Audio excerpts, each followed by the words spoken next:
à notre Seigneur et Sauveur Jésus-Christ encore pour le culte de ce soir. Élevons nos voix et prions. Rendons les grâces. Est-ce que nous pouvons tous lever nos mains vers le ciel et lui exprimer encore notre profonde gratitude pour cette opportunité qu'il nous accorde encore, qui nous permet d'être édifiés par sa parole, de bénéficier encore de la grâce de l'un de ses serviteurs qu'il a sélectionné pour apporter l'évangile et prier en faveur des familles ce soir dans son rôle de devoir de sacrificateur. Quand on rend grâce à Dieu, c'est aussi une manière d'exprimer sa foi. Lorsque Jésus a rendu grâce en soulevant les pains et les poissons, il n'a pas prononcé le mot miracle, il n'a pas prononcé le mot multiplication, mais dans sa foi, il y avait la multiplication, dans sa foi, il y avait la manifestation de miracle, et le résultat a eu lieu. C'est pour dire que lorsque nous disons aussi merci au Seigneur, c'est une manière d'exprimer notre foi. Est-ce que quelqu'un peut lui dire encore merci pour sa guérison ce soir? Merci pour sa délivrance ce soir? Merci pour sa solution? Merci pour sa réponse? Merci pour sa provision? Merci pour sa paix qu'il va donner, sa libération, son éclairage, sa joie, son bonheur. Nous avons tout pleinement en lui. Que toute la gloire revienne à notre Seigneur et Sauveur Jésus-Christ. Ainsi priez et nous disons tous Amen. On peut acclamer le Seigneur. Amen, amen. Amen, amen. Amen. Ok, on a voulu attendre les gens, mais l'heure est en train de passer. Je crois qu'ils viendront au fur et à mesure. Disons amen. Alors, nous bénissons encore le Seigneur pour l'opportunité qu'il continue à nous accorder pour les journées de jeudi. Et il a plu encore une fois à l'Éternel de permettre à ce que nous puissions encore compter parmi nous ce soir un autre orateur. Disons amen. J'avais déjà intervenu dans son église plus d'une fois. C'est un homme que Dieu a mis sur notre chemin par le témoignage de l'Esprit.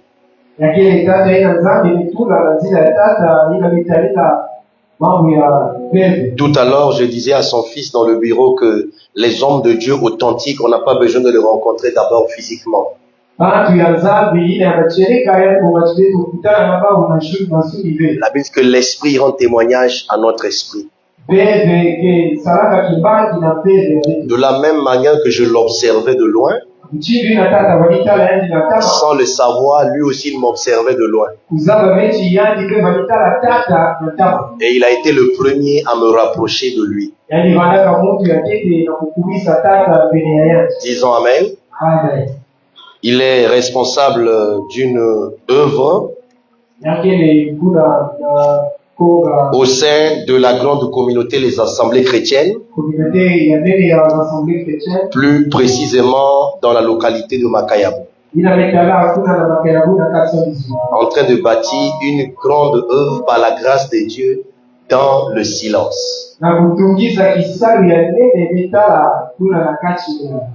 Il y a beaucoup de gens qui font du bruit pour rien dans l'œuvre de Dieu. Lui, c'est son œuvre qui fait du bruit à sa place. Et c'est comme ça que les choses doivent être. Disons amen. Amen. Alléluia. Amen. Il saura mieux peut-être en parler encore de l'œuvre qu'il est en train de conduire en sigle Éperna. Alors, est-ce que vous pouvez m'aider à recevoir du haut de cette chair l'homme de Dieu en la personne du docteur Maxime Goma? Pendant qu'il s'approche, est-ce qu'on peut le recevoir avec les honneurs?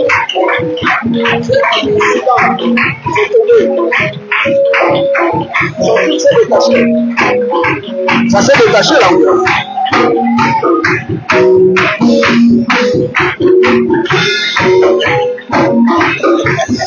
Non, ça va. Ok.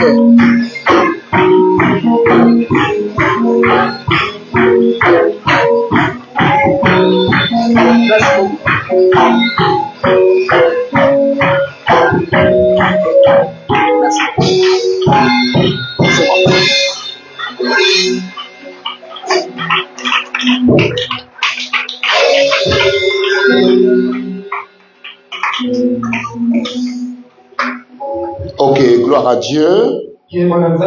Bonsoir à tous. Alors je vous invite de vous asseoir. Je voulais dire merci à Dieu pour la vie du docteur Sosa. C'est un homme que j'ai rencontré, ça fait un moment de temps. J'avais l'habitude de suivre ses émissions à la radio RBN. Et finalement, c'est un homme qui parle bien. Et j'avais résolu de l'inviter à l'église où je suis pasteur. Et pendant plusieurs fois qu'il a intervenu à Éperna, il nous a vraiment fait du bien. C'est un homme qui parle très bien. Et je l'apprécie beaucoup. Et nous travaillons ensemble pour la gloire de Dieu. Amen. Alors, comme il a dit, je ne sors pas du néant. Je suis de la communauté des assemblées chrétiennes. Tu es un peu lent, donc tu vas me laisser le temps. Franchement. Je disais que je suis de la communauté des assemblées chrétiennes.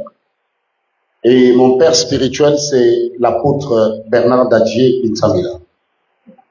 Et par la grâce de Dieu, j'ai été coordonnateur des assemblées chrétiennes dans la ville de Pointe-Noire pendant 9 ans.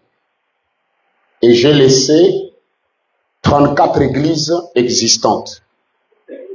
Voilà, donc pendant 9 ans, j'ai coordonné 34 églises de la communauté des assemblées chrétiennes à Pointe-Noire. Et par la grâce du Seigneur, je suis le pasteur de l'église Éperna. Et cette église a implanté 2 autres églises où j'ai formé des enfants dans la foi qui sont devenus des pasteurs. On a implanté une église vers Vindoulou et j'ai établi un pasteur là-bas. Nous avons implanté une autre église à Koufoli et il y a aussi l'un de mes fils qui est là-bas.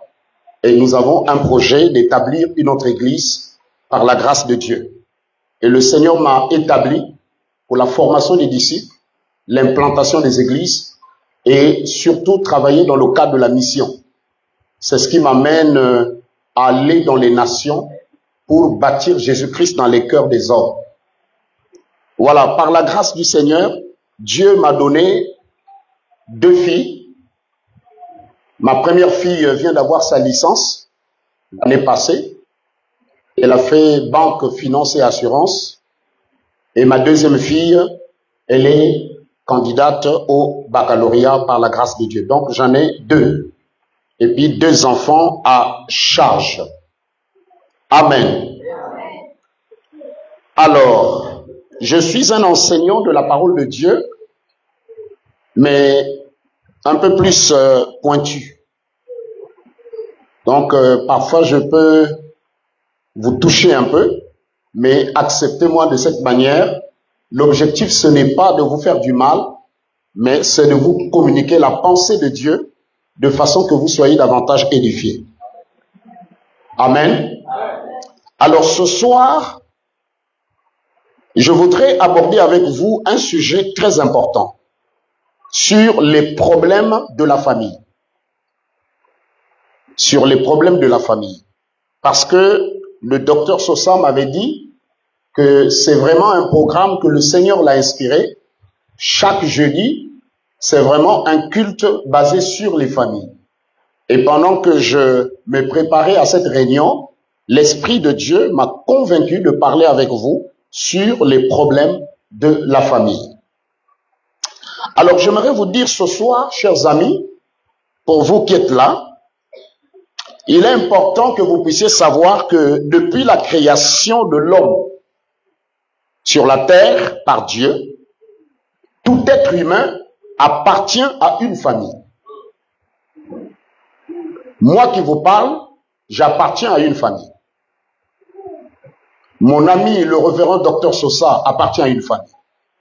Et vous aussi, vous appartenez à une famille. Et par rapport à de nombreuses expériences que j'ai traversées en ce qui concerne la notion de la famille, c'est pourquoi je vais vous parler ce soir de tout mon cœur. Amen. Donc, depuis que l'homme a été créé sur la terre, tout être humain appartient à une famille.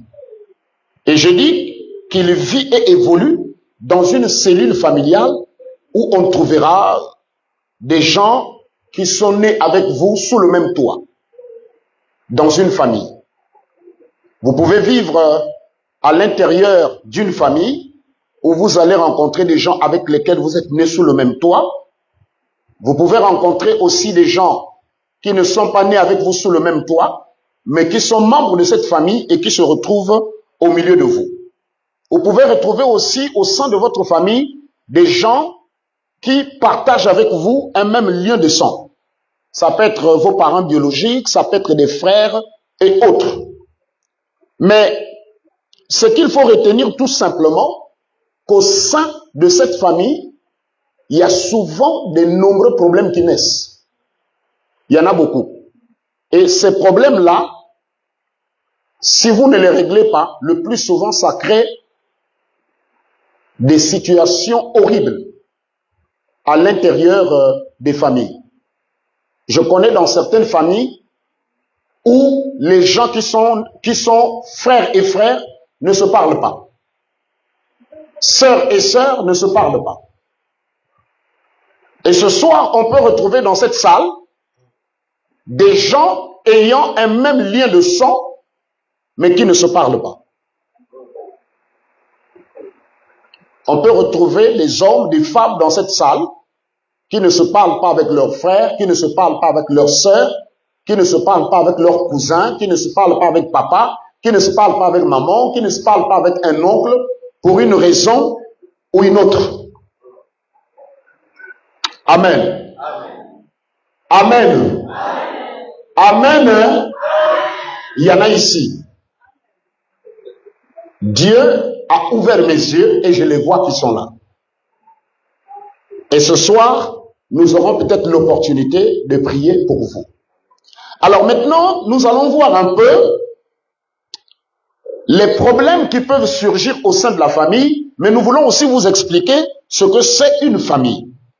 Alors, il est important de savoir que la famille est un ensemble de personnes vivant sous le même toit ou ayant un même lien de sang. Ça, c'est ce qu'on appelle la famille biologique. Donc, la famille biologique, c'est l'ensemble de personnes avec lesquelles vous êtes nés sous le même toit ou ayant un même lien de sang. Tel que moi, j'ai un lien de sang avec certains frères, avec certaines sœurs. Le docteur Sosa a un lien de sang avec certains frères, avec certaines sœurs. Et vous aussi, vous avez des hommes et des femmes qui sont nés au sein de votre famille avec lesquels vous avez un même lien de sang. C'est ce qu'on appelle la famille biologique. Les gens qui sont nés sous le même toit avec vous ou ayant un même lien de sang avec vous. Mais on peut voir aussi de l'autre côté ce qu'on appelle par la famille chrétienne.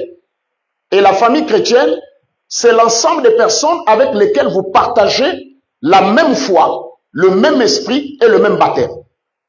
N'oubliez pas aussi, tel que nous sommes rassemblés ce soir, nous sommes une famille. L'Église est une famille. Lorsque vous avez accepté Jésus-Christ comme Seigneur et Sauveur, et que vous avez pris la résolution d'abandonner les passions du monde pour suivre Jésus, et que vous veniez dans cet endroit pour l'adorer et écouter sa parole, alors vous devenez membre de la famille chrétienne. C'est pourquoi parfois dans nos églises, lorsqu'il y a quelqu'un qui est malade, on va le visiter à l'hôpital, on va lui donner à manger. Lorsque quelqu'un souffre, on va l'assister parce que c'est un membre de notre famille. Mais le plus souvent, c'est un côté beaucoup négligé dans plusieurs églises. Mais les chrétiens que nous sommes, nous formons une famille. Moi et le docteur Sosa, nous formons une famille. Pas la famille biologique, mais nous formons ce qu'on appelle la famille chrétienne. Parce que nous avons la même foi, le même baptême et le même esprit. Et nous avons aussi un seul Père. Parce que l'apôtre Paul dit que nous avons été baptisés dans un même esprit pour former un seul corps. Donc en Christ, moi et le docteur, nous sommes un. Nous sommes membres d'une même famille. Et le frère, la sœur qui est assis à côté de toi, fait partie de ta famille chrétienne. C'est pourquoi la famille chrétienne, vous devez la prendre au sérieux. Il y a ce qu'on appelle aussi la famille conjugale. La famille conjugale, c'est un homme et une femme qui ont pris la résolution de se marier coutumièrement et officiellement, et à la fin qui forment une famille. C'est pourquoi en matière de la notion de la famille numéro 1, c'est monsieur et madame. Ça, c'est la famille numéro 1. La famille numéro 2, c'est monsieur, madame et les enfants. Et la famille numéro 3, c'est la famille biologique. Mais tout ça, c'est la famille. Alors ce soir, je ne parlerai pas ni de la famille conjugale, ni de la famille chrétienne, mais je parlerai de la famille biologique. Parce que dans nos familles biologiques, il se passe autant de choses. Autant de choses. Et j'ai déjà vu, dans l'église où je suis pasteur, un jour, je vais vous donner un témoignage, un jour, une sœur est venue me voir au bureau. Elle est venue me voir parce qu'elle avait un souci et il fallait que je lui apporte des conseils par rapport à la situation qu'elle avait.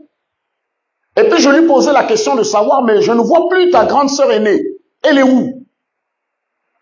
Elle m'a dit, pasteur, la dernière fois que j'ai rencontré ma grande sœur, quand elle m'a vu, elle s'est mise à crier, sorcière! Ndokié, Ndokié, Ndokié. La petite sœur était ébahie, était surprise de voir sa propre grande sœur avec laquelle elle sonnait, même père et même mère, en train de crier sur elle en cours de route, Ndoki. Et la sœur me dit, avec sa grande sœur aînée, ils ont fait déjà 12 ans sans se parler.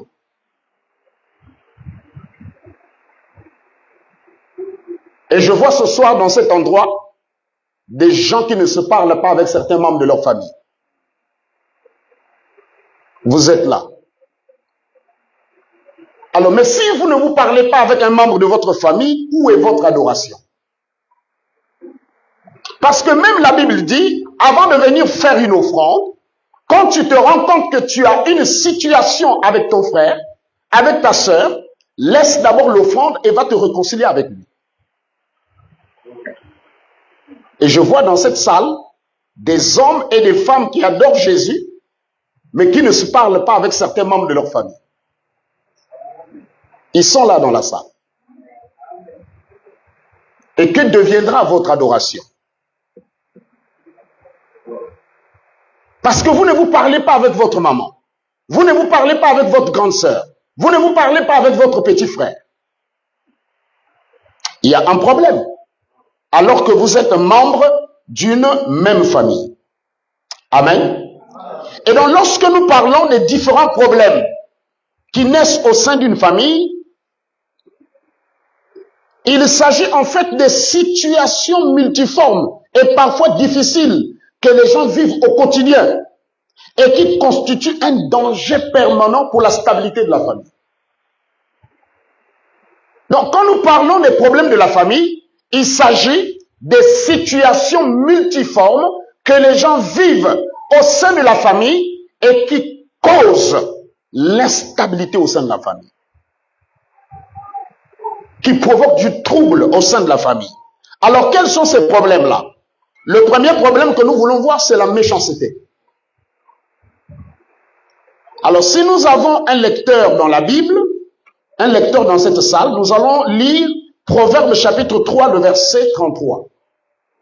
Est-ce qu'un lecteur peut nous aider parce que nous voulons lire certains passages? Proverbe chapitre 3, le verset 33.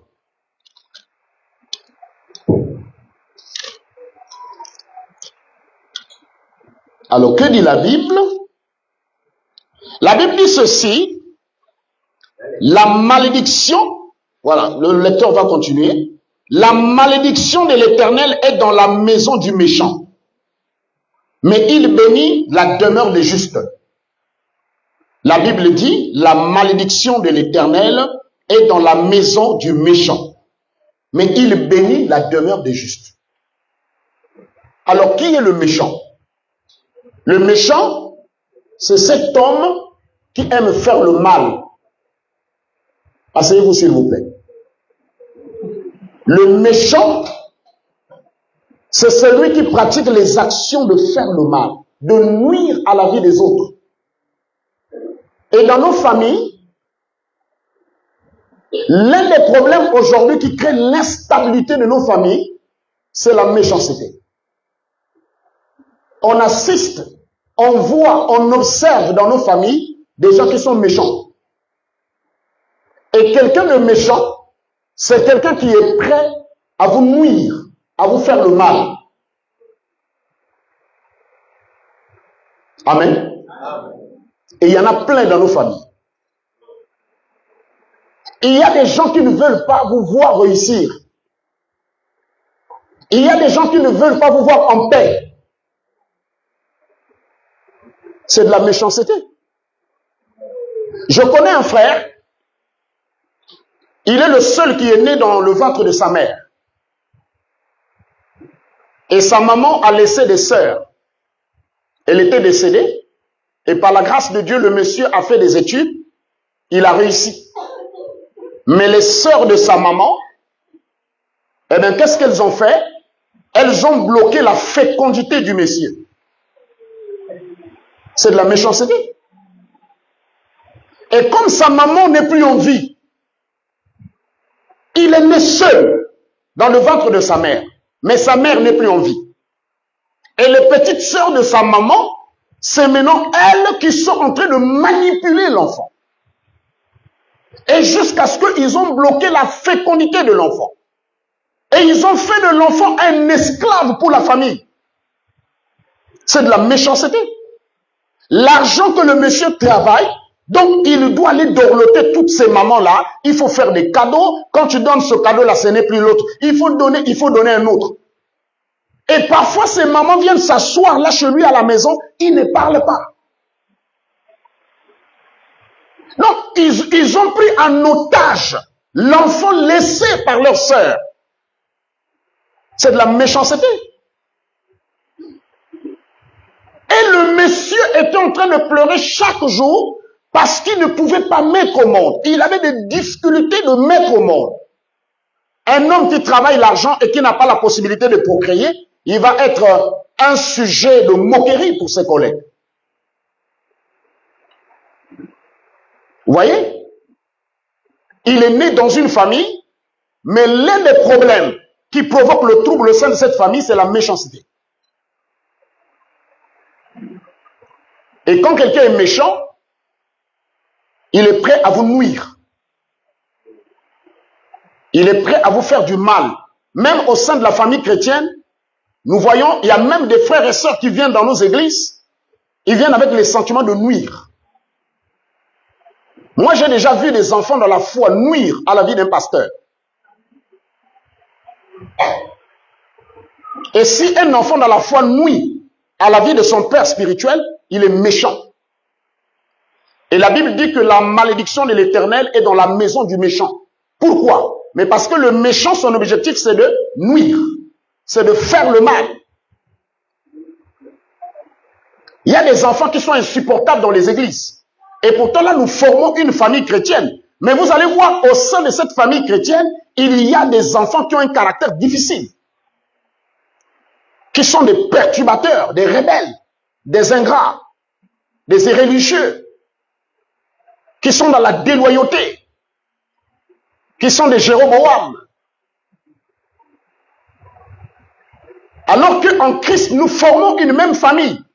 Donc, on ne devait pas assister dans nos églises, par exemple, des enfants dans la foi qui se soulèvent contre leur père spirituel. Moi, j'ai déjà vu un responsable donner une paire de gifles à un pasteur. J'ai déjà vu ça. J'ai déjà vu dans une église un ancien qui a fait 2 ans sans parler avec la femme de son pasteur. 2 ans.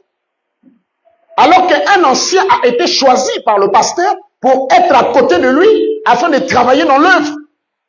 Mais l'ancien a fait 2 ans sans parler avec la femme de son papa. C'est de la méchanceté.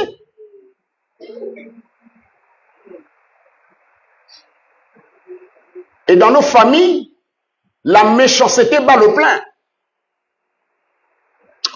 Amen. Et la méchanceté souvent prend plusieurs formes. Je vais donner quelques exemples.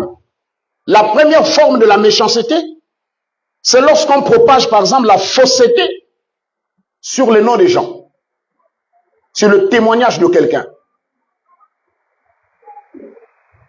Dans nos familles, aujourd'hui, quelqu'un ne doit plus avoir beaucoup d'argent. Dans nos familles, aujourd'hui, quelqu'un ne doit pas avoir une voiture. Dans nos familles, aujourd'hui, quelqu'un ne doit pas construire une belle maison. S'il a construit une belle maison, il a une voiture, au sein de la famille, on va développer des faussetés sur vous. Ah, vous voyez la voiture là? Il est franc-maçon. Ah, il a construit une grande maison comme ça. Ah, ce qu'il est rentré dedans. Dans nos familles. Et les gens n'arrivent plus à se rapprocher de vous parce qu'ils ont entendu la fausseté qui a été développée sur vous. Et ça existe dans nos familles. Et c'est ça qui amène aujourd'hui que les frères et sœurs, les parents rapprochés ne peuvent plus être ensemble. J'ai reçu à l'église une sœur qui venait pour que je l'apporte des conseils, des orientations. Elle avait des difficultés. Et puis en lui posant des questions, elle m'a dit, papa, le frère à ma mère, c'est un homme élevé dans ce pays. Mais vu la souffrance que j'ai demandé à maman si je peux me rapprocher au sein de l'oncle pour aller chercher un petit soutien. Maman a dit, si vraiment, faut même pas aller voir le monsieur là. Il faut pas aller le voir. Je préfère que nous puissions rester pauvres et misérables. Mais la fille lui pose la question, c'est notre oncle, c'est ton frère. Mais pourquoi tu nous empêches d'aller le voir? Il dit non, comme il est dans le pouvoir, c'est qu'il est franc-maçon. Il est sorcier. Mais qui vous a dit que si quelqu'un accède à un poste de responsabilité, que forcément il devient franc-maçon? Je vais descendre un peu. Mais vous avez appris ça où? Amen. Mais qui vous a dit que si quelqu'un est nommé directeur général quelque part, forcément, il est magicien, il est sorcier, il a des totems? Qui vous a dit ça? La Bible dit, l'élévation ne vient ni de l'Orient, ni de l'Occident, mais l'élévation vient de l'Éternel. Donc ça peut arriver qu'au sein de votre famille, que Dieu élève un homme, une femme, mais qui n'a pas des appartenances dans le monde occulte. Amen. Amen. Amen. Et voilà, la dame a interdit à la fille de ne pas aller voir l'oncle pour demander un soutien. Bon, mais moi, même si un magicien me donne l'argent, je m'en fous. Je vais manger, rien ne va m'arriver. Parce que tout est sanctifié par la prière et par la parole. Amen. Amen. Vous voyez, la petite sœur ne peut plus parler avec son grand frère, sous prétexte qu'il l'est. Mais vous ne pouvez pas développer la fausseté sur le nom de quelqu'un sans des preuves. C'est de la méchanceté. Et beaucoup de gens aujourd'hui ne se parlent plus au sein des familles parce que vous avez développé des faussetés sur le nom de quelqu'un. Même dans nos églises, il y a des frères et sœurs qui ne peuvent plus se parler à cause de la fausseté que vous développez sur le nom de quelqu'un. Moi, j'ai aidé un frère. Bon, je ne vais pas dire le poste de son oncle parce que c'est trop connu, hein. C'est parmi les hauts cadres de ce pays. Il est venu me voir pour dire, mais je voulais aller voir tonton. C'est toujours l'histoire de tonton. Mais c'est un grand chef. Sa maman l'a dit, non, faut pas aller le voir. Et lui, il est venu me voir. J'ai dit, bon, il faut aller voir. Puisque c'est ton oncle, oui, c'est ton oncle, il faut aller le voir. Mais il est capable de t'aider à réussir. Nous sommes des enfants de Dieu. Vous craignez quoi? Mais Christ qui est en nous est plus qu'un sorcier. Amen. Jésus-Christ que nous avons accepté comme Seigneur et Sauveur, il est plus qu'un franc-maçon.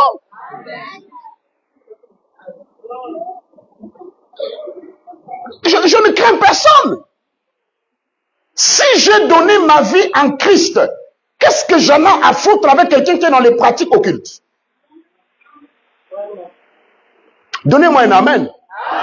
Et il est venu me voir, j'ai prié pour lui, j'ai dit fais le dossier. Et il est parti voir l'oncle au centre-ville dans une belle villa vers la côte là-bas. Quand l'oncle sort, il le voit parce que tous les neveux le fuient. Et il est surpris de le voir. Mais toi, qu'est-ce qu'il y a? Qu'est-ce qu'il y a? Qu'est-ce qu'il y a? Il dit, tonton, je suis venu te voir. Oh, je suis plus sorcier, je suis plus sorcier. Ah, tonton, moi, je suis pas là-dedans. Et il l'a reçu. Aujourd'hui où je vous parle, le monsieur devient un cadre dans le port. Est-ce qu'il est mort? Amen. Mais pendant que les autres sont en train de sombrer dans la misère, lui, il a trouvé un emploi. Donc, il y a des choses que nous faisons bêtement. Et pourtant, vous dites que nous sommes des chrétiens. Comme a dit l'apôtre Paul, que nous sommes devenus une race élue, un sacerdoce royal, une nation sainte, un peuple élu de Dieu. Et pourtant, vous dites que Christ est en vous. Mais comment Christ est en vous? Vous avez peur de votre oncle sorcier. Et il y a des gens sur lesquels nous avons dit des mensonges, des faussetés. Parce qu'en Afrique, surtout au Congo, il ne faut pas avoir une belle voiture. Si tu as une belle voiture, on va commencer à te montrer le doigt. Vous voyez, il est là-dedans. Il ne faut pas construire une grande église. Le pasteur, le docteur Sosa, il connaît l'œuvre qu'on a construite de l'autre côté. Mais les gens ont dit, hé, le pasteur là, il est là-dedans.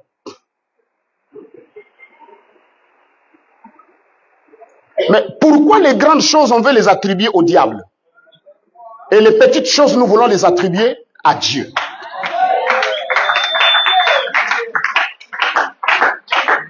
Mais apprécions ce que Dieu fait.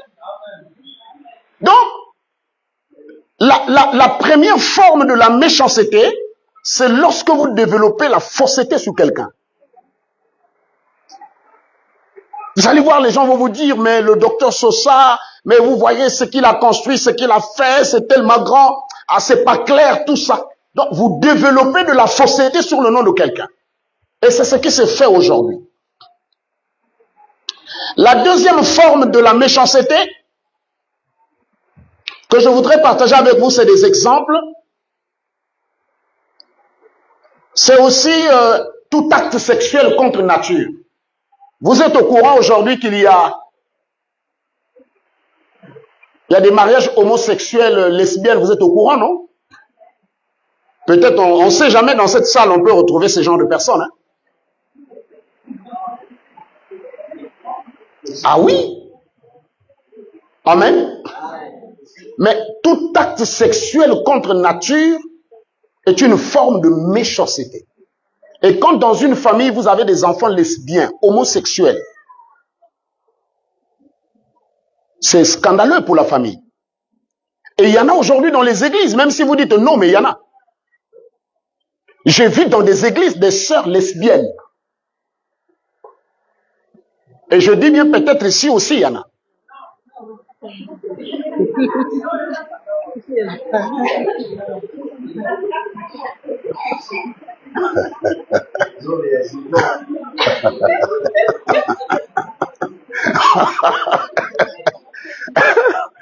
Amen. Mais c'est de la méchanceté. Parce que Dieu, lorsqu'il a créé l'homme et la femme, il n'a pas dit, c'est depuis le commencement. Au commencement, il créa l'homme et la femme. Mais aujourd'hui, on voit même dans certaines églises dans le monde occidental qui célèbrent des mariages homosexuels. Ah oui? Il y a des gens, pour avoir l'argent, ils deviennent homosexuels. Et surtout les jeunes sont lancés là-dessus. L'homosexualité. C'est de la méchanceté. Parce que Dieu, dans sa souveraineté, Dieu dans son programme, il pense que la conception de la famille se fait à partir de l'homme et de la femme. J'ai vu un jour au centre-ville une jeune fille qui travaille à Total. Et puis elle est lesbienne. Et elle a tenu une autre fille, les deux en train de marcher. Les deux en train de marcher. Et mon ami qui travaille dans ce restaurant, il a dit, tu as vu les deux petites là? Ce sont des lesbiennes. Imaginez que vous avez enfanté une telle fille et qui est dans de telles pratiques.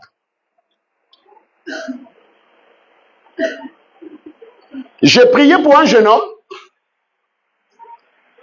Il voulait devenir riche. Et qu'est-ce qu'il a fait?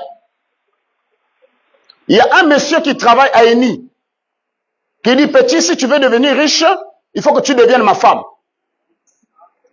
Mais quand je vous dis des choses, ce sont des faits. Et donc le monsieur qui travaille à Eni a commencé à coucher avec le petit. Et il lui donne 500 000, 600 000, 1 million. Et il y a un autre féticheur qui a vu le petit. Il dit, petit, si tu veux avoir beaucoup d'argent, il faut que je couche derrière toi. Et quand il finit de coucher, il lui donne 1 million, 2 millions.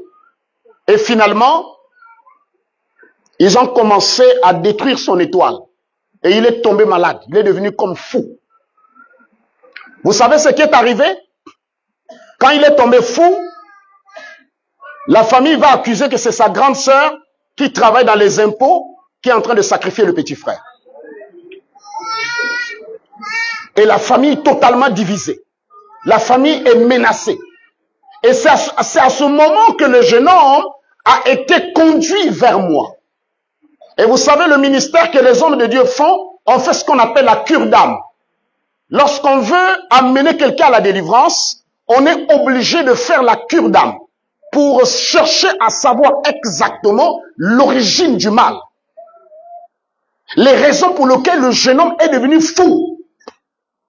Et c'est en faisant cette cure d'âme que le jeune homme finalement a dit qu'il a fait des rapports sexuels avec un féticheur et un monsieur qui travaille à Eni dans le but d'avoir beaucoup d'argent. Mais la famille est divisée parce que la grande sœur qui travaille aux impôts est accusée pour dire, comme elle a beaucoup de maisons, elle a beaucoup de biens, donc c'est elle qui est en train de détruire le petit frère. Famille et Kabwani. Libota et Kabwani. La pauvre a pleuré. Mais c'est moi qui ai donné à manger à ce jeune homme.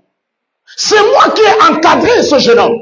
À quelle occasion donc j'ai pu sacrifier le petit frère pour avoir des biens? Mais sans pourtant savoir que le petit frère était devenu homosexuel.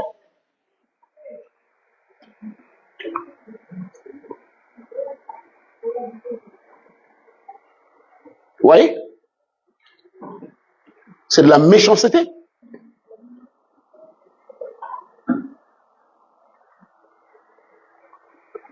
Et j'ai demandé à ce jeune homme de faire venir sa grande sœur. Parce qu'il fallait régler la situation. Et nous l'avons suivi. On a prié pour lui. Jusqu'à ce qu'il a reçu la délivrance. Et la grande sœur a été innocentée.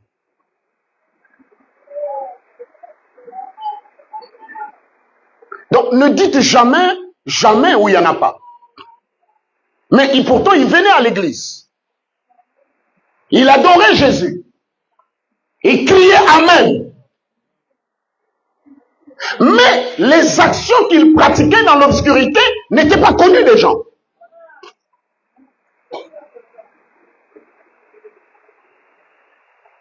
La grande sœur humiliée dans toute la famille. Pour rien. À cause d'un jeune homme qui a ouvert les portes aux pratiques sataniques.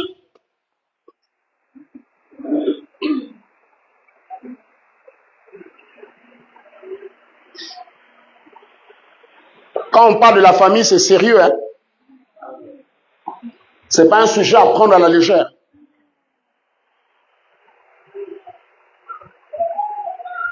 Ne blaguez pas avec ça. Ne blaguez pas avec ça. J'ai reçu, je vous donne encore un témoignage. J'ai prié pour une jeune fille très intelligente qui travaillait à RTL. Vous savez, les gens qui travaillent à RTL, ils ont des bons salaires. Et on devait la nommer chef de département. Et on l'a dit, on lui a proposé deux choses. Premièrement, il faut que tu deviennes lesbienne. Deuxièmement, tu dois sacrifier ta mère.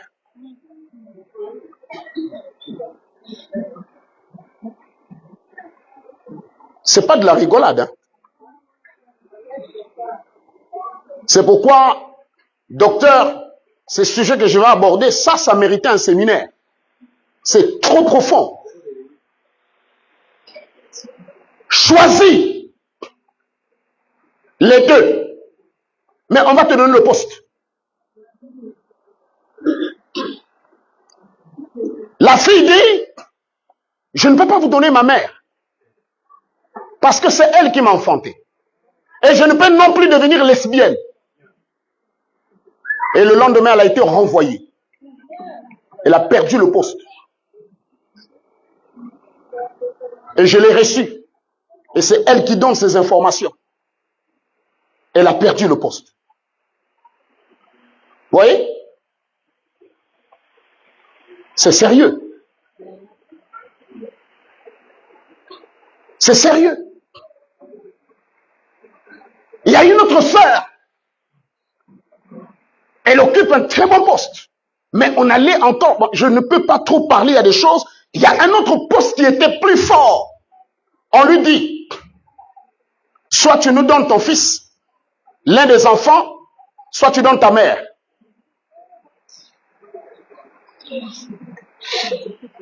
Hein, je donne un exemple. C'est comme si tu es chef de service, maintenant on veut te nommer par exemple directeur général, ou on veut te nommer directeur départemental. Et on te dit, soit tu donnes l'enfant, soit au Pessi Mamanayo.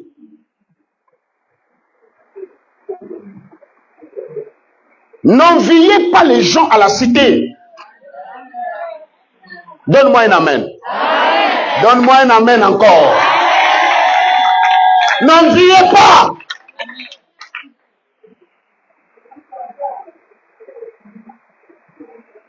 Parce qu'il y a des gens, mais parmi ses amis, la fille dont je vous parle, l'un de ses amis a donné le corps jusqu'à aujourd'hui. L'eau ne fait que sortir dans son corps. Elle porte les couches.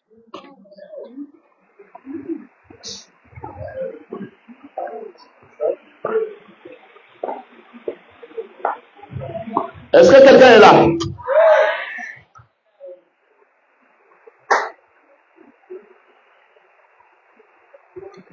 Il y a des choses, vu le temps, je ne peux pas. C'est sérieux. Je reçois encore un autre frère. C'est là où vous allez comprendre que c'est sérieux ces choses. Lorsqu'on parle de la famille, il y a des choses sérieuses. L'une des formes aussi de la méchanceté. Voyez ce que je viens de vous dire. Quand les gens vont adhérer sur les voies du mal. J'ai reçu un monsieur, il travaille dans un grand chantier. Par jour, ils sont pointés 9000 francs. Le propriétaire du chantier arrive un soir, il appelle tous les ouvriers. Ils étaient au moins 40. Il dit, bon, vous êtes des jeunes ouvriers, vous devez devenir riches, rouler dans des voitures, avoir des belles maisons. Mais il y a deux conditions. La première condition, est-ce que je peux avoir un verre? Il n'y en a pas. La première condition, vous devez mettre la salive dans un verre. Votre salive. Vous savez ce que ça veut dire, la salive? La salive symbolise quoi? Votre salive, ça symbolise quoi? Mais c'est votre vie. Il dit, vous devez mettre la salive dans un verre. Merci, Redon. Dans un verre. Votre salive. Deuxième condition, vous devez mettre des empreintes sur ce papier. Donc, vous mettez le doigt sur de l'encre et vous mettez le doigt sur le papier. Donc, vos empreintes restent. Et l'empreinte et la salive, ça veut dire la même chose. C'est votre vie. Et parmi les 40 ouvriers qui étaient dans le chantier, 36 ont accepté le même soir. Écoutez-moi bien. Et parmi ces gens-là qui ont accepté, il y a votre enfant dedans, il y a votre neveu dedans, il y a votre petit-fils dedans. Et la liste que vous avez signée, vous devez mentionner les membres de votre famille. Ça veut dire quoi? Ça veut dire que c'est eux maintenant qui vont contrôler votre famille dans le monde des ténèbres.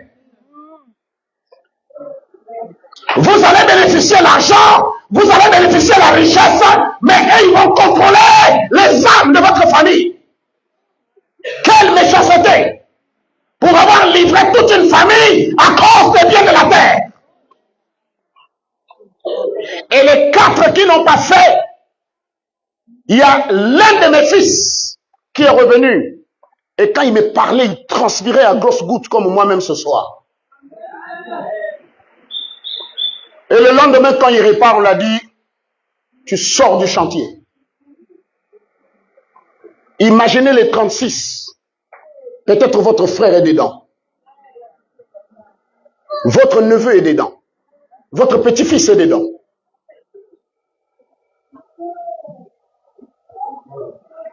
Ça s'appelle la méchanceté. Parce qu'un homme méchant, il a le penchant de faire le mal. Pour l'argent, il peut faire le mal. Pour la voiture, il peut faire le mal. Pour les biens de ce monde, il peut nuire à tout le monde.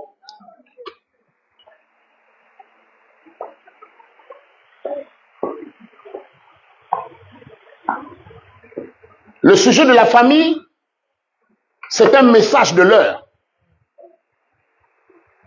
Parce que Dieu a un regard particulier sur la famille. Et la famille est sacrée.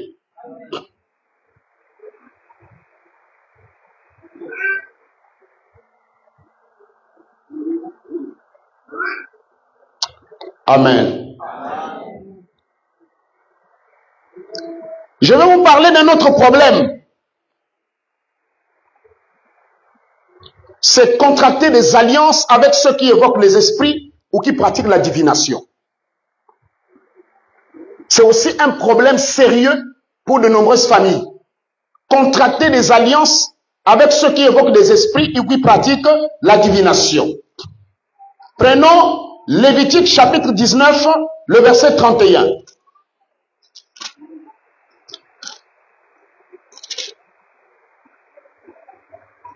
dit la Bible, ne vous tournez point vers ceux qui évoquent les esprits, ni vers les devins. Ne les recherchez point, de peur de vous souiller avec eux. Je suis l'Éternel, votre Dieu. Vous savez, une alliance, c'est comme un pacte. Le mot alliance est défini comme pacte. Un pacte que vous concluez entre deux personnes. C'est ça qu'on appelle une alliance. Et aujourd'hui, dans nos familles, nos parents ont contracté des pactes sans qu'on le sache. Il y a des parents qui ont contracté des pactes avec le monde des ténèbres, avec des sirènes, avec des marabouts. Surtout les mamans, quand vous avez des problèmes, vous voulez amener les enfants n'importe où.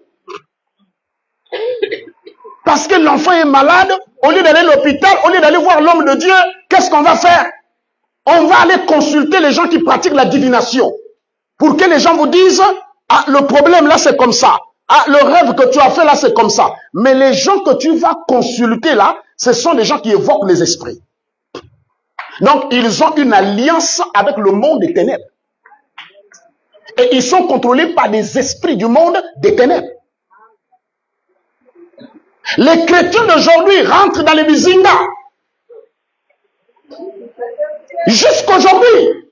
Et je pense que dans cette salle, il y a aussi des femmes qui continuent d'aller voir des marabouts, qui rentrent dans les bizingas pour aller chercher les enfants, pour aller chercher le mariage. Dit-on, il y a l'obscurité sur toi, il faut qu'on enlève l'obscurité là. Mais s'il y a l'obscurité pour toi, la Bible dit, celui qui est en moi est plus fort que celui qui est dans le monde. Là où il y a Christ, les ténèbres ne peuvent pas dominer. Donne-moi un amen. Donne-moi un amen. Oh. Et il y a une maman qui priait avec nous à l'église. La fille avait des problèmes, tout ça. Elle est partie quelque part pour aller consulter les gens qui pratiquent la divination. Ils ont volé l'étoile de l'enfant. Et moi, comment on dirait Yéza?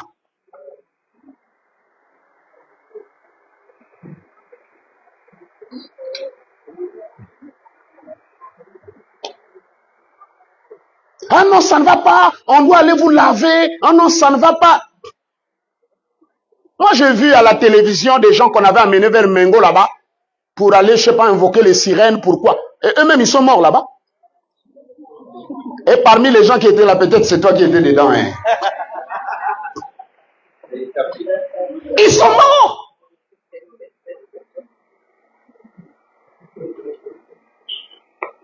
Mais quand vous partez consulter ces gens, ce sont des alliances, ce sont des pactes que vous êtes en train de conclure.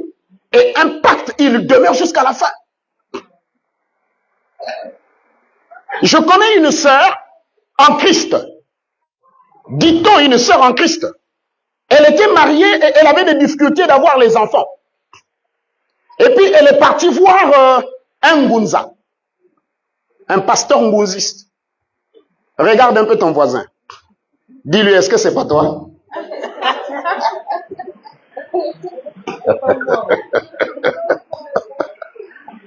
Et le pasteur de Ngunza lui dit, amène-moi 6 paquets de bougies rouges plus 50 000 francs. On va traiter ton problème. Elle s'est battue. Et si c'est moi qui avais demandé l'offrande de 50 000, on n'allait pas me donner ça. Mais les bizingas, le papa, là, il a eu 50 000 francs gratuitement, vite. Le docteur Sosa a besoin de 50 000, il n'y en a pas. La dame s'est battue, elle a amené 6 paquets de bougies, tout ça. Quand il arrive chez le gars lui dit, bon, rentre dans ma chambre ici. On a fermé la chambre. Et le monsieur lui dit, enlève les habits. La sœur dit, mais je suis marié. Il dit, oh, même si tu es marié, mais tu es venu pour te traiter, enlève les habits. Regarde un peu ton voisin, dis-lui, enlève les habits. Mais comme elle est à la recherche des enfants, elle a enlevé les habits. Et le monsieur est venu monter là-dessus. Ils ont couché ensemble. Elle n'a jamais eu d'enfant.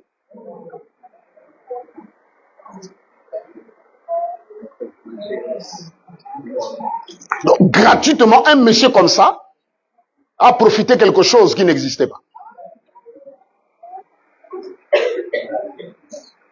L'argent, les 60 000 sont partis, les paquets de bougies sont partis, et puis il a encore pris quelque chose de sérieux.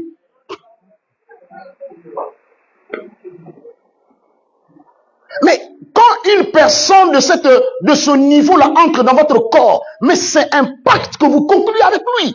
Parce que c'est dans le sang. Les rapports sexuels sont dans le sang. Vous avez conclu un pacte avec un esprit.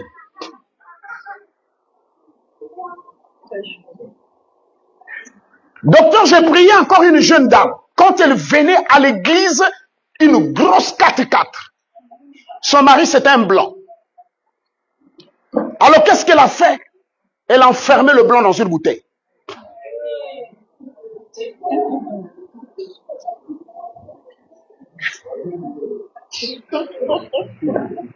On ne sait même pas comment elle a mis la photo du blanc dans la bouteille.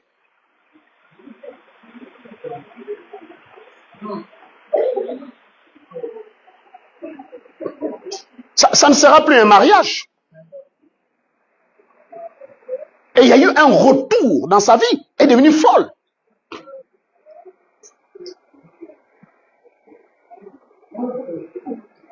Vous voyez?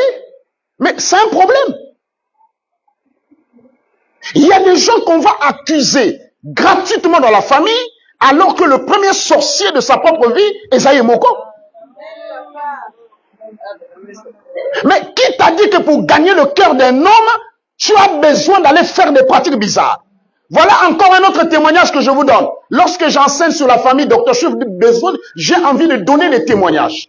J'ai reçu une dame, elle prie à l'église évangélique du Congo. Dieu lui a fait grâce de lui donner un homme qui travaille à Total. Chaque fin du mois, Bapé Sakaye Popote, il y a 600 000 francs CFA. Et la dame, sa maman lui a dit, il faut au Kangamoba Yoyo. Parce que le monde est devenu bizarre. Bako Longolo Mobile. Comme on dit, Bako Yibo Mobile. Et elle est partie dans un kizinga. On lui a fait des choses. On a dit, quand tu fais la nourriture de ton mari, il faut que tu prennes ça, tu mets ça à l'intérieur. Alia Kabilia, Nabilo Kwananakati. Quelle alliance! Et finalement, aussi longtemps que le monsieur a mangé, les choses ont constitué un poison dans le corps du monsieur. Mais voilà mes amis, c'est pourquoi je dis révérend, lorsqu'on parle sur la famille, c'est sérieux. Il se passe des choses dans la famille.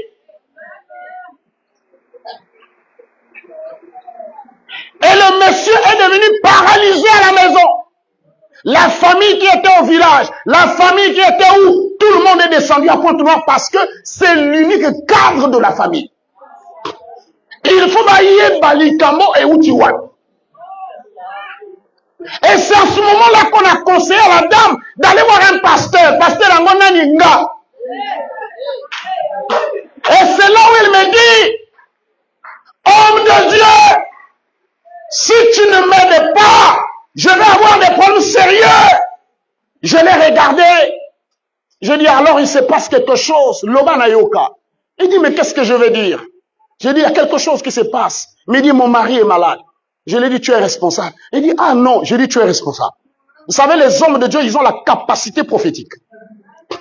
Lorsque l'esprit prophétique agit, le prophète a la capacité de voir, il a la capacité d'entendre et il a la capacité de sentir. Donc un prophète, s'il ne voit pas, mais il va sentir. S'il ne sent pas, mais il va entendre. C'est une onction que Dieu donne à ses ouins. Et c'est là où il a développé tout ça. Je lui ai dit, l'unique condition de sauver ton mari, il faut que nous le famille n'ait que yomoto sa bongo.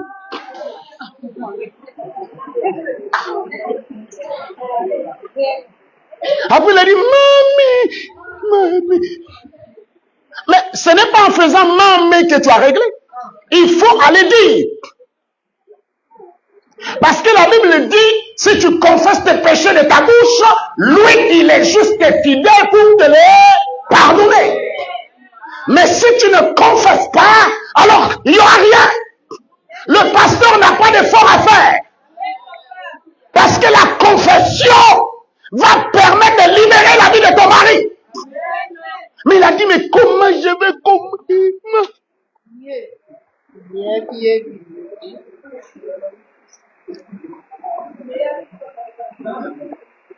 Les alliances contractées. Je parle encore d'une autre dame. Elle vit ici à Tchali. Son mari travaille en mer.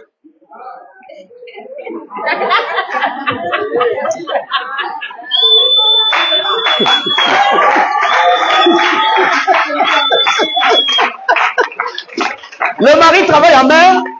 Elle sort. Comme elle a étudié aussi, elle voulait avoir le travail. Elle va rencontrer un homme d'affaires au centre-ville qui l'a dragué. Ah oui? Il dit, oui, tu es très intelligent, je peux te donner du boulot, tout ça. Et ils ont pris rendez-vous. La première fois, la deuxième fois, ils ont couché ensemble. Et le monsieur lui a donné de l'argent, mais de l'argent bizarre. Et quand elle est rentrée à la maison, elle rentre dans le coma. Il est 3 heures du matin, la dame est dans le coma, le mari en mer en train de souffrir pour travailler. Son petit frère, c'est sérieux, s'il vous plaît. C'est sérieux ce qui se passe dans nos familles. Le petit frère étant chrétien soulève la grande sœur parce qu'il voit la grande sœur est en train de partir. On va réveiller la vieille maman qui était en train de dormir. Maman, ta fille est en train de partir. Ils sont venus chez moi à 3 heures du matin.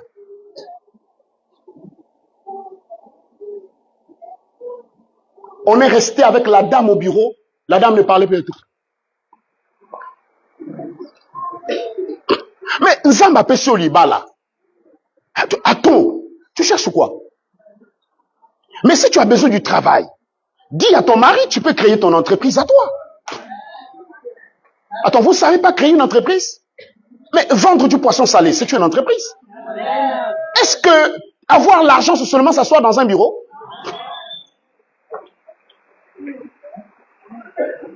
Les alliances contractées. Alors nous avons prié à 3 heures du matin. On a prié. Elle est revenue un peu. Et c'est comme je vous ai dit que Dieu a donné à ses oins une onction prophétique. Alors la dame m'explique qu'elle a fait la rencontre avec un homme. Ils ont couché ensemble. Il lui a donné de l'argent. Et quand elle est rentrée à la maison, il a vu comme quelqu'un qui apparaissait et puis elle est tombée. Je l'ai dit, allez-y me récupérer cet argent-là. Ils sont repartis. Il a expliqué à son petit frère et maman. Ils sont repartis à 3 heures du matin. Récupérer l'argent, ils ont ramené. J'ai pris l'argent, j'ai brûlé dans mon bureau. À 4 heures du matin, le monsieur apparaît dans ma chambre.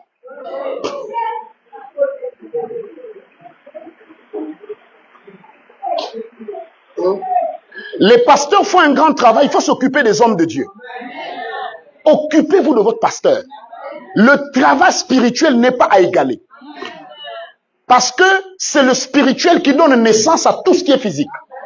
Donc le travail que votre papa fait, c'est un travail qui est tellement fort. Il y a des bénédictions que vous constatez dans votre histoire.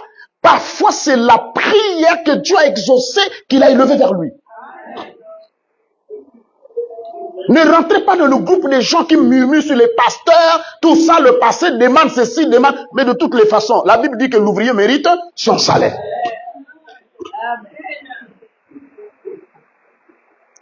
La dame a été sauvée de justesse. Et moi-même, j'ai vécu une bataille incroyable.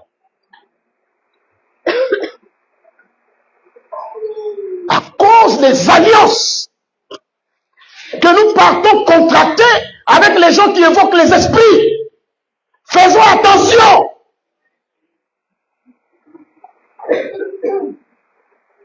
Il y a encore une dame, toujours une dame. Regardez votre voisin, dites-lui toujours une dame.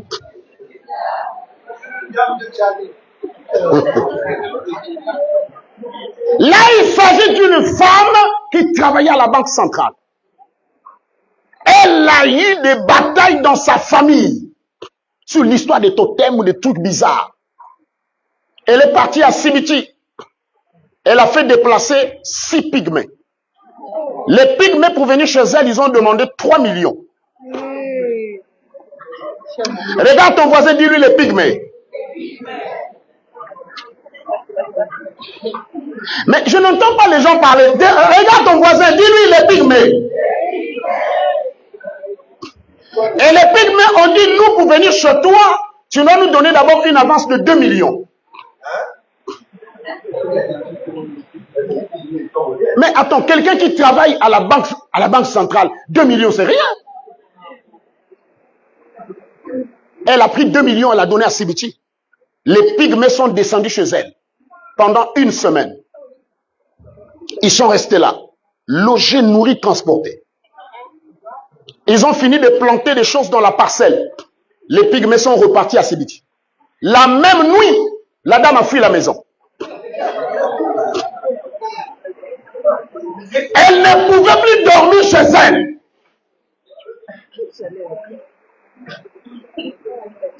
Lorsqu'ils se sont réveillés, on vient trouver devant la porte de la maison Ngolo. Vous voyez Ngolo, non? Avec un tissu rouge attaché, Ngolo. Une silure vivante avec un tissu rouge attaché comme ça, devant la porte de la maison. La maman a fui. Elle a même écrit parcelle à vendre.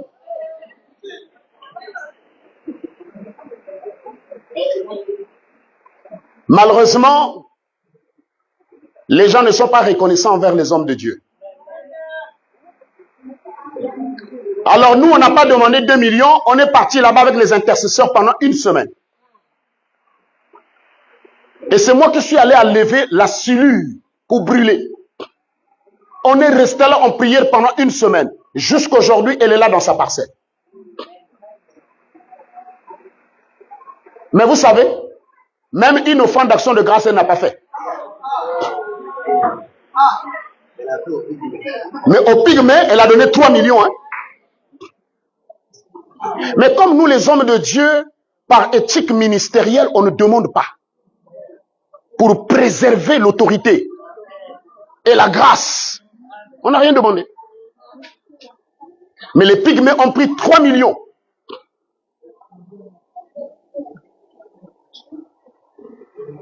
Et si c'est le docteur qui avait dit, bon, on va apporter 3 millions même pour construire l'église, aïe! Le pasteur, il demande trop l'argent. Trop l'argent. Mais chez le pygmée, il a pris 3 millions. Malgré le travail qu'ils ont fait, elle a fui la maison. Mais le travail que les hommes de Dieu sont venus faire, les a gardés dans la maison. Vous voyez à quel niveau dans nos familles, on va contracter des alliances. Donc on ne sait pas les conséquences que ça va entraîner au sein de la famille.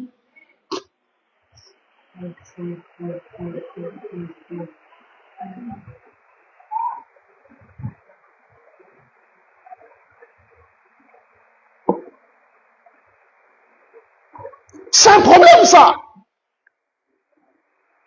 Parce que vous ne connaissez pas l'authenticité des choses que ces êtres de la forêt sont venus mettre dans notre maison. Vous ne connaissez pas l'impact de ces choses. Vous voyez simplement, ce sont des choses. Mais ce sont des esprits qu'on vous a laissés.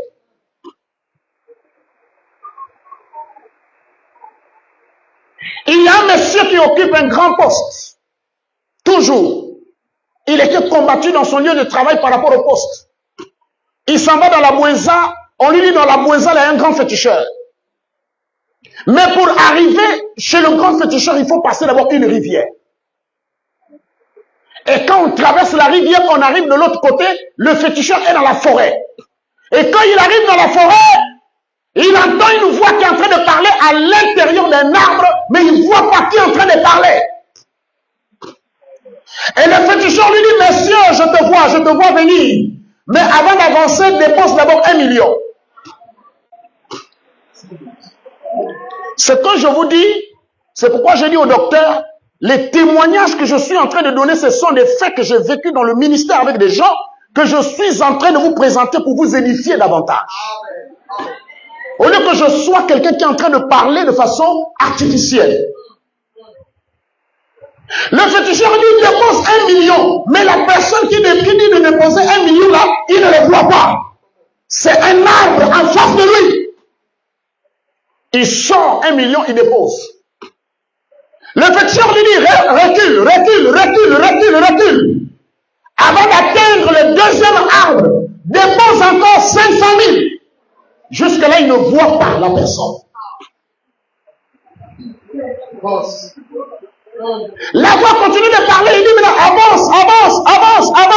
Avant d'atteindre le troisième arbre, dépose encore 300 000. Le monsieur, il sort, il dépose. Jusqu'à ce qu'il a au moins déposé 4 millions dans la bourse. Il ne voit pas le féticheur. Alors il voit à quelqu'un, quand il arrive au 5e arbre, c'est quelqu'un qui sort comme ça. Et il lui donne une petite bouteille. Il dit, va avec ça, tu vas mettre ça dans ton bureau et puis tout ça, ça va finir. Quand le monsieur arrive à Pointe-Noire dans son bureau, rien n'a changé. Quelle alliance!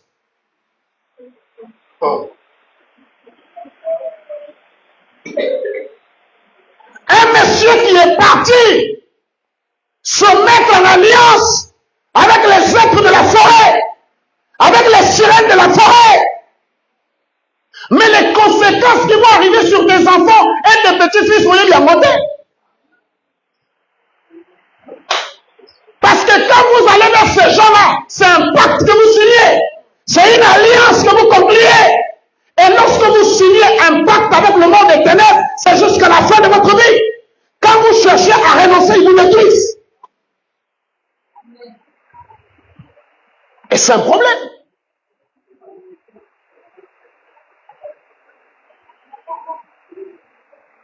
Vous qui partez dans les Bizinga pour faire les lavages avec Saint-Michel, les poudres, les encens, est-ce que vous savez où est-ce que ça va vous amener?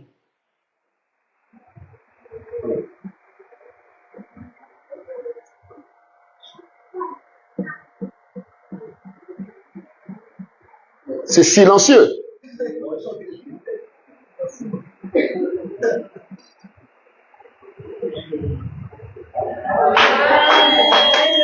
Est-ce qu'on peut acclamer le Seigneur? Est-ce qu'on peut acclamer le Seigneur? Bon. Docteur, on va prier. Il faut que j'arrête.